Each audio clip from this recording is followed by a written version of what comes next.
Salut à tous, on se retrouve aujourd'hui pour parler du Paris Saint-Germain ce samedi 22 juin et on commence tout d'abord avec les joueurs du Paris Saint-Germain en sélection.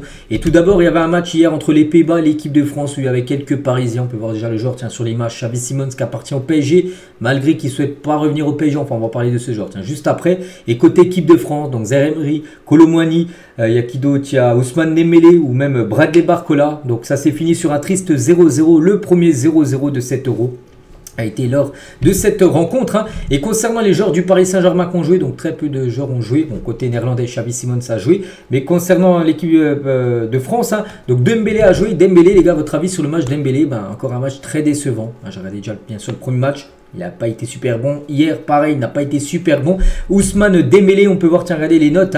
Par exemple, Dembélé, les gars, par rapport à son match, une note de 3. C'est le seul Parisien qui a commencé titulaire du côté, bien sûr, de l'équipe de France. Concernant Xavi Simons, plutôt bon. Il a le double du nombre de points de la note de Dembélé, il a 6. Quand même, Xavi Simons, par rapport à son match. Et pour revenir, nous, sur, comment dire, Dembélé, on attend tellement plus de lui, c'est vrai. C'est vrai qu'on sait qu'il peut faire d'incroyables choses, mais c'est pas assez suffisant à chaque fois. On reste sur notre faim avec ce joueur. Oui, il y a de l'envie. Oui, il y a des replis défensifs et même quelques centres. Mais dans le 1 contre 1, il ne passe pas. Et même, il ne passe plus. Et ça, c'est un problème. Un déchet trop important dans ses initiatives. Il ne crée au final pas grand-chose. Et ça, c'est un gros problème. Il demande toujours le ballon arrêté. Son bilan est un peu plus assombri par des paires de balles dangereuses à la 36e qui aboutit à la frappe de Simon. Remplacé par Kingsley Coman. Bon, très peu en vue également entre Kingsley Coman. Mais ce qui nous intéresse, c'est Dembélé. Voilà, encore de nouveau décevant. 2-3, c'est un mauvais match de la part de Dembélé qui doit se réveiller lors de ce championnat d'Europe des Nations. Et ce qui est fou, les gars, c'est qu'on a du côté de l'équipe de France, il y a ce joueur, les gars. Il y a Bradley Barcola qui demande que ça, il demande qu'à jouer. Et Deschamps, les gars, et Deschamps, moi, je commence un petit peu à en avoir marre, les gars. Il a déjà fait des changements trop tard. Et un joueur comme ça, déjà, je pensais au moins déjà qu'il allait jouer avec le forfait. Enfin, c'est pas qu'il était forfait. Il n'était pas forfait Mbappé, mais il n'a pas joué. Donc, c'est dit, Barcola, il y a des chances qui joue tout ça. Pas du tout. Il n'a même pas joué. Il n'a même pas joué une seconde, les gars. Peut le faire jouer, au moins lui donner 5 minutes à la fin pour, voilà, lui, bien sûr, les gars, il attend que ça de rentrer, les gars, de mettre le feu. Mais non, les gars, tu te prives de ce joueur. Il aurait tellement pu faire la différence. Voilà, mais non, tu préfères laisser un Rabiot, les gars, jusqu'à la fin de minute, enfin, la fin du match qui est lessivé, bien sûr. En plus, il revient de blessure depuis longtemps, Rabiot. Donc, voilà, tu comprends pas. Et Deschamps, les gars, voilà, pourquoi il ne fait pas rentrer Bradley Barcola? Évidemment que Bradley a des qualités. Oui, pourquoi tu ne le fais pas jouer? Donc, c'est pour ça qu'il est là, oui. Dans un match comme ça, c'est jamais évident de le faire rentrer. Pourquoi? Pourquoi c'est pas évident? Il y a 0-0. Tu sais que c'est un joueur, tu sais la qualité du joueur, c'est de faire mal quand il rentre tout ça. On l'a souvent vu du côté du PSG cette saison. Tu as un joueur, Rabiot, les gars, qui n'arrive plus à courir en fin de match. Il a déjà fait un bon match, mais il est lessivé à la fin de la rencontre. Pourquoi c'est pas évident de le faire rentrer? Je comprends pas. Même si j'hésitais à la fin, il a hésité, mais bon, à la fin du compte, nous, ce qu'on retient, c'est qu'il n'est pas rentré en jeu. Et ça, voilà, ça on comprend pas. On est vraiment déçu. Dommage, on peut se dire, pour Bradley Barcola, parce que j'aurais tellement voulu le voir jouer. Peut-être pas titulaire, mais peut-être au moins les 20 minutes, j'aurais voulu le voir jouer. Et voilà, Deschamps, les gars, nous donne pas ce bonheur-là. Donc, ça, les gars, c'est des choix où là, vraiment, j'en ai marre avec Didier Deschamps. Bref, on revient sur Xavi Simons. Et tiens, il était questionné à la fin du match sur son avenir et un potentiel retour à Paris. Il a dit on verra après l'Euro. Il n'a pas parlé de que ce soit Paris, que ce soit des clubs comme le Bayern ou Leipzig, des clubs intéressés. Il a dit on parlera ça bien sûr après l'Euro. J'étais content à Paris, il y a des trucs qui se sont passés, mais quand même, j'étais à Leipzig cette année, après l'Euro on verra. Je vois aussi que les supporters me souhaitent le meilleur tout le temps, ça sera bien. Donc voilà ce qu'il a pu dire à la fin de la rencontre en conférence de presse. Xavi Simons, Luis Enrique, lui le coach du PSG, souhaite avoir Xavi Simons dans son effectif l'an prochain. Lui qui apprécie grandement son profil, mais de son côté Simons joue la montre. Donc mon avenir je ne sais pas encore, on verra après l'Euro. Donc le Paris Saint-Germain demande 80 millions d'euros pour une potentielle vente d'après le journal Le Parisien. Donc voilà, concernant Xavi Simons, les gars. Bon, il y a des clubs qui sont intéressés. Leipzig aimerait de nouveau l'avoir en prêt. Regardez, Leipzig a négocié encore pour Xavi Simons, aimerait prolonger le prêt d'une année de plus. Regardez, c'était confirmé par le directeur sportif de Leipzig. Donc il a dit nous sommes toujours très intéressés à garder Xavi Simons avec nous. Une concurrence énorme, mais malgré tout, nous pensons que nous avons aussi une chance, parce que déjà il est en prêt à Leipzig. Donc oui, Leipzig a une chance encore de l'avoir en prêt pour une saison de plus. Et sinon, il y a le Bayern. Donc le Bayern pousse pour faire venir Xavi Simons et est optimiste pour finaliser l'accord. En gros, ce serait un prêt. Bon, après, voilà, parce que de toute façon, ce sera un prêt. sûr, mais après avec une obligation d'achat, c'est-à-dire que lors de l'été 2025, le Bayern est obligé d'acheter le joueur, donc de plus de 60 à 70 millions d'euros. Bon après, le PSG demande beaucoup plus, hein. Comme j'ai dit, c'est minimum 80, ça peut être une solution, tu le prêtes au Bayern et tu mets une option d'achat 80-90 millions d'euros, une option d'achat obligatoire, c'est-à-dire que lors de l'été 2025, le Bayern est obligé de donner 90 millions d'euros au PSG. Voilà, je pense que ça serait bien pour tout le monde. Donc on verra ce qui va être décidé concernant Xavi Simons. Même si nous, voilà, on préférait bien sûr qu'il vienne du côté du Paris Saint-Germain pour suivre sa carrière. Mais bon, s'il ne souhaite pas revenir. Mais bon, il a dit qu'il parlera après l'Euro. Donc voilà, concernant le cas Xavi Simons. On continue, on va parler d'un autre joueur du Paris Saint-Germain qui a joué hier, hein, alors, de l'Euro. C'est le Slovaque, hein, Milan Skriniar, hein, après la victoire 1-0 contre la Belgique lors du premier match. Hein. Mais ils ont perdu contre l'Ukraine 2-1. Ça, c'est pas un bon résultat pour la Slovaquie parce qu'ils auraient gagné hier, hein, contre l'Ukraine qui avait pris un 3-0 lors du premier match contre la Roumanie. Bah, ils auraient été qualifiés officiellement et du coup tout est relancé, hein, dans ce groupe, hein. Donc concernant Milan Skriniar, il a dit la première mi-temps c'est bien passé pour nous, hein, parce que je crois qu'il menait 1-0, hein, c'est ça, il menait à la 17e, hein, il menait 1-0 à la mi-temps puis ils ont pris 2 buts en deuxième. Donc oui, la deuxième a été plus compliquée, hein.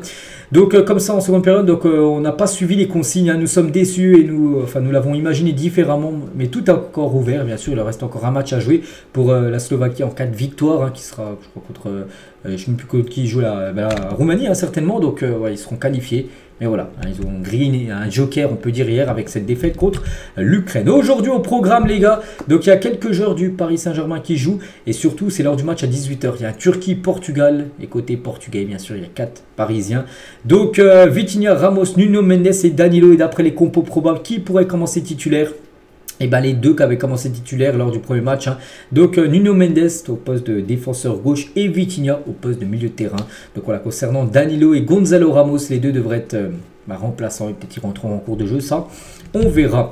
Il y aura une petite photo de Vitinha avec Rafael et Cristiano Ronaldo lors du dernier entraînement, c'était hier, hein, du côté du camp de base, hein, du Portugal. On continue, tiens, on va parler d'un autre Portugais, João Neves. Est-ce qu'il joue lui, João Neves? Non, tiens, il est pas, il est parmi les remplaçants. On peut voir le 15 là, point, enfin João Neves, mais voilà, Palhinha, Bruno Fernandes et Vitinha. Et voilà, João Neves devrait être sur le banc.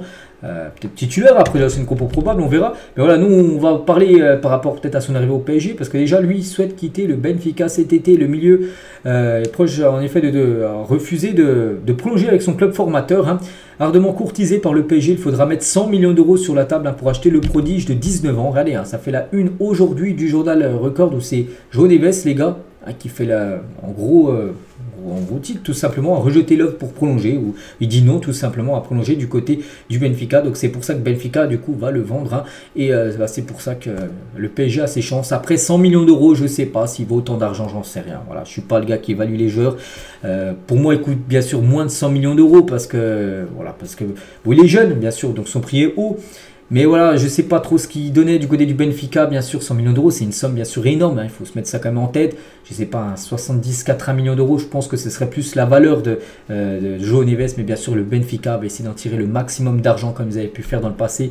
Avec, je ne sais pas, des joueurs comme Félix, hein, qu'ils ont vendu à l'Atlético Madrid 120 millions d'euros. Ils ont vendu aussi Darwin Nunez, hein, plus de 80 millions d'euros à Liverpool. Donc, ils vont essayer d'en tirer le maximum également concernant ce joueur João Neves.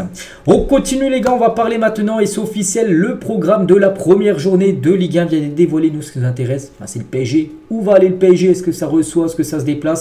Et ben le Paris Saint-Germain se déplace pour le premier match, hein. Donc déjà ça sera le 18 août. Bon après, est-ce que ça sera le vendredi, samedi ou le dimanche, hein, je ne sais pas quel jour encore jouera le PSG. Mais voilà, ça sera contre le Havre, hein, la première journée au Havre, hein, cette première journée de Ligue 1. Et lors de la dernière journée, donc le PSG, ça sera un match à domicile. C'est bien, la saison dernière ça a été un match extérieur à Metz. Donc là ça sera la réception du champion de Ligue 2, la GOC, champion de Ligue 1 contre le champion de Ligue 2. Saison dernière, on va s'affronter lors de l'ultime journée. Donc le calendrier complet bien sûr du PSG. Donc avec le premier match à domicile qui sera la deuxième journée avec la réception de Montpellier. Donc n'oubliez pas que le PSG avait fait une demande à la LFP pour que les deux premiers matchs soient joués à l'extérieur. La LFP a refusé, donc un match sera à domicile et l'autre à l'extérieur. Pourquoi? Parce qu'en gros il y aura des épreuves des Jeux Olympiques, hein, du côté du parc, et c'était pour changer la pelouse avant d'affronter Montpellier, mais du coup ils ont refusé. Voilà, bref. Donc voilà le programme au complet. Donc à noter un gros mois de mars, mois de mars les gars. Donc Lille, Rennes, l'OM et Saint-Etienne. oui, c'est 4 gros matchs. Hein. Donc les 3 derniers matchs pour le PSG, donc il y aura 2 matchs à l'extérieur, Strasbourg et Montpellier, puis après le dernier match sera la réception de la JOCR. Hein. Les matchs importants, le classique, Marseille-Paris ou Paris-Marseille. Donc le premier match se jouera au Stade Vélodrome le 27 octobre prochain, ça sera la 9e journée. Et le match retour sera au Parc des Princes le 16 mars prochain. 26e journée, le PSG recevra au Parc l'équipe de Marseille. Donc voilà concernant ce calendrier, bien évidemment. Donc après là, tu vas rajouter de la Coupe de France, tu vas rajouter de la Ligue des Champions, tu vas rajouter, c'est tout, c'est déjà bien sûr. Donc il y a aussi les matchs amicaux qui seront programmés. Là, on ne sait pas encore qui vont jouer le PSG, mais il y aura bien sûr 3-4 matchs amicaux qui vont être programmés durant, le mois de juillet. Et le mois de juillet tout simplement. On continue, on va parler maintenant d'Mbappé. Mbappé, on n'en parlait plus, j'ai dit Mbappé, on en parlera encore dans les vidéos PSG quand ça aura un lien avec le PSG et sans lien avec le PSG, parce qu'il met en demeure le PSG et réclame 100 millions d'euros pour des salaires et primes non versés. Hein. Donc voilà, ces salaires et diverses primes n'ayant pas été versés depuis avril. Hein. Donc avril, mai et peut-être juin. Hein. Voilà, ces 3 derniers mois, le PSG n'a pas payé. C'est comme si vous travaillez et votre patron ne vous a pas payé les 3 derniers mois. Donc bien sûr, hein, ça passe pas, donc en gros, ça passe pas pour Mbappé. Il a demandé ses avocats, donc ça va peut-être se finir au tribunal tout ça. Donc le PSG risque gros, hein, parce que bien sûr, c'est ton employé, donc tu es obligé bien sûr de le payer vu qu'il est sous contrat. Attention, puis il y a des primes, hein, donc quoi, ça pourrait monter à plus de 100 millions d'euros que demande Mbappé au Paris Saint-Germain. Donc on peut comprendre, hein, bien sûr, Mbappé qui demande cette somme d'argent. Enfin voilà, surtout par rapport à ses salaires, les primes, hein, c'est la prime de fidélité qu'il a fait une croix dessus et puis du coup qui change d'avis et du coup qu'il la veut, là ça passerait pas. Mais ses salaires, on comprend bien sûr qu'Mbappé souhaite les avoir hein, sur les 3 derniers mois qu'il n'a pas reçu de la part de Paris. Donc voilà, hein, le Mbappé met en demeure le Paris Saint-Germain. On va parler aussi de la CAN hein, parce que ça concerne un joueur, c'est Achraf Hakimi. Et officiel, la CAN 2025 aura lieu du 21 décembre 2025 au 18 janvier 2026 au Maroc. Hein. Bah, tiens, avec Hakimi, en plus ça sera domicile pour lui, mais c'est dire que le PSG du coup se privera, bon il y aura la petite trêve, hein, mais c'est dire qu'il loupera par exemple les premiers matchs de l'année 2026 s'il est encore au PSG. On ne sait pas, peut-être il a été transféré depuis, on n'espère pas, mais voilà, hein, c'est dire qu'il ne sera pas disponible avec Paris pendant cette période-là tout simplement, Achraf Hakimi. En Ligue des Champions, Vitinha a pris une autre dimension cette saison, il a affiché le plus haut taux de passes réussies vers le dernier tiers, hein, 92%, c'est exceptionnel, il a récupéré 11 ballons dans le dernier tiers, et il est le Parisien qui a réalisé le plus d'interceptions, 13 avec ses 11 tacles réussis, une grande réussite. Hein. Vitinha a également récupéré 61 ballons dans le tiers défensif hein, en Ligue 1 cette saison. Hakimi 74 et Milan Skriniar 68 ont fait mieux, mais lui il joue mieux terrain, donc il n'est pas souvent dans le dernier tiers en défense. Il a récupéré énormément de ballons. Hein. Et pour finir avec lui, pour finir aujourd'hui, hein, tout simplement, donc cette saison, Vitinha a affiché aussi le meilleur différentiel entre ses buts et ses XG. Hein. Donc voilà, en gros, c'est XG, c'est-à-dire plus le XG est haut, plus tu as des chances de marquer. Il a délivré 7 en avant-dernière passe avant un but. Hein. Meilleur total, il a affiché aussi le deuxième meilleur total dans les buts marqués à l'extérieur de la surface. Hein. C'est vrai qu'il a marqué beaucoup de buts en dehors de la surface parce qu'il tire de loin, il prend sa chance de loin et souvent, vu qu'il a une belle qualité de frappe, ben, souvent moi c'est cadré, déjà c'est cadré, mais souvent, quelques fois ça finit au fond des filets. De quelle réussite hein, ce Vitinha, qu'on souhaite bonne chance hein, cet après-midi pour le match du Portugal. Donc voilà les gars ce qu'on va dire aujourd'hui, j'espère que ça vous a plu, on se retrouve demain dimanche pour le prochain numéro. Bonne journée à vous et à demain.